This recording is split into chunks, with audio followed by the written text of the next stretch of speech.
fortunately, he accepted me for training and let me stay at the headquarters at the SRF headquarters in Los Angeles. And then after 3 months, he sent me to Phoenix. They had a branch center in Phoenix, Arizona, and I was sent to Phoenix, where I did my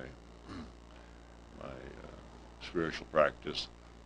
But every 2 months, I went from Phoenix back to California at his request to be with him a few days wherever he was at one of the centers.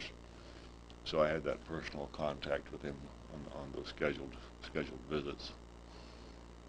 And I took to the monastic life very, very well. I enjoyed the silence. I enjoyed the discipline. I enjoyed the long hours of meditation.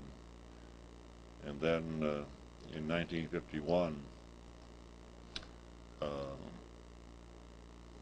I was ordained. He ordained me, and I wasn't ready to teach at that time, but he was preparing for the future because he passed in March 1952.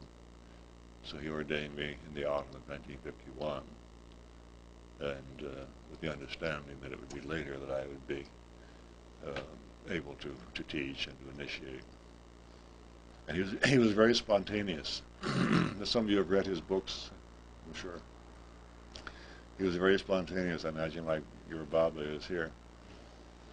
And I remember when he ordained me, there was no pre-planning.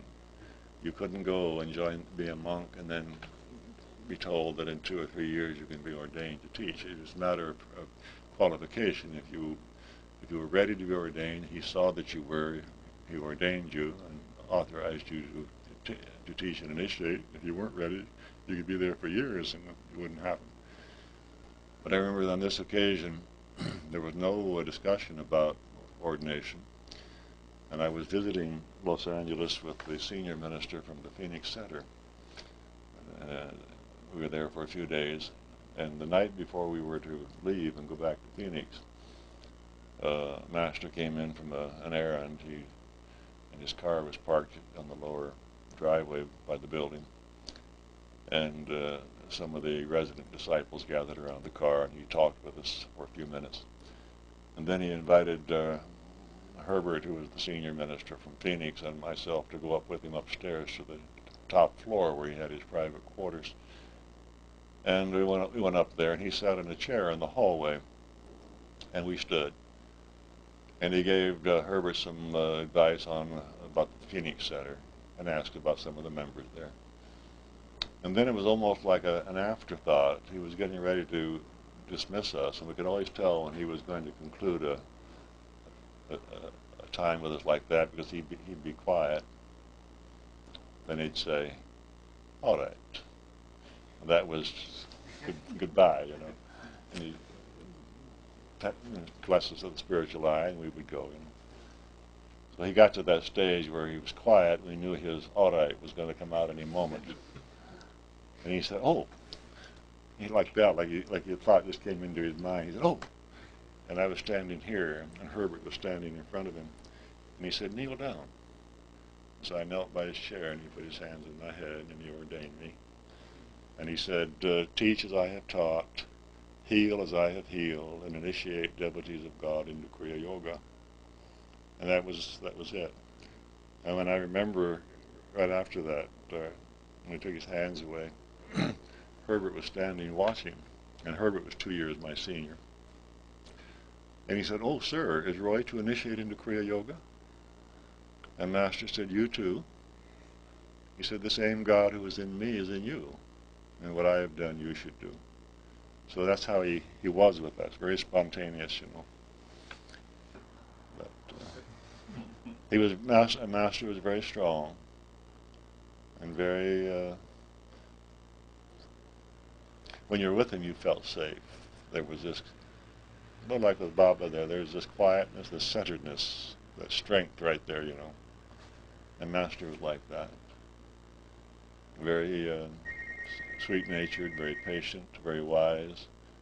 Yet he could be a strict disciplinarian when he had to. He didn't like to discipline people.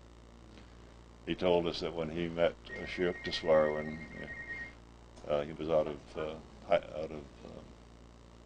just out of high school, that I was talking to Clifford on the way down today. He told us that when he met Sri Yukteswar that for the first 2 or 3 years it was very challenging for him, because Yogananda's nature when he was a boy, he was impulsive, devotional and impulsive. And Yukteswar was tough. He was loving and fair, but he was tough. There's one way to do it, and that's my way.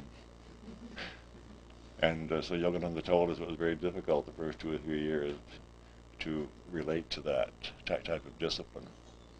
But he admitted that he needed that to balance his personality and prepare him for his mission to the West. So Yogananda was like that. He was kinder and more patient outwardly. But when he had to be a disciplinarian, he could be. And then he would usually soften it a little bit. He would say, "I only do this because I want you to be as strong as I am." But so it was a marvelous experience for me at that time. And when I went over to visit him on those occasions, those regular occasions, I never went with any sense of need or with a lot of questions to be answered. I just wanted to be in his presence. But invariably, he would say something or do something that would meet every need that I had, you know. And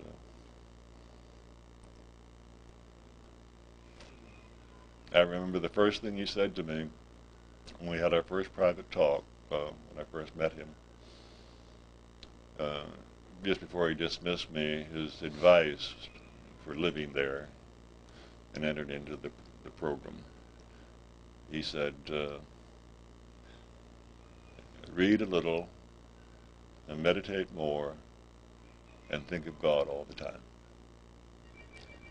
And then almost 2 years and 2 months after that, just before he passed, I visited him over at his desert retreat at 29 Palms. He had a small house out at 29 Palms.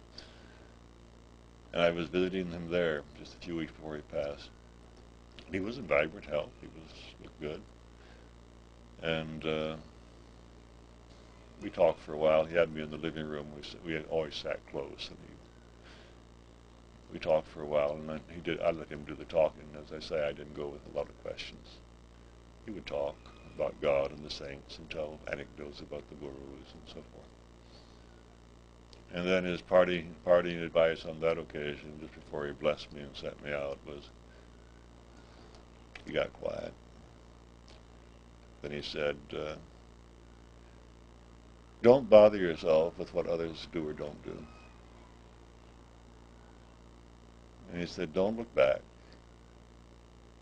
He said, look straight ahead and go all the way in this incarnation.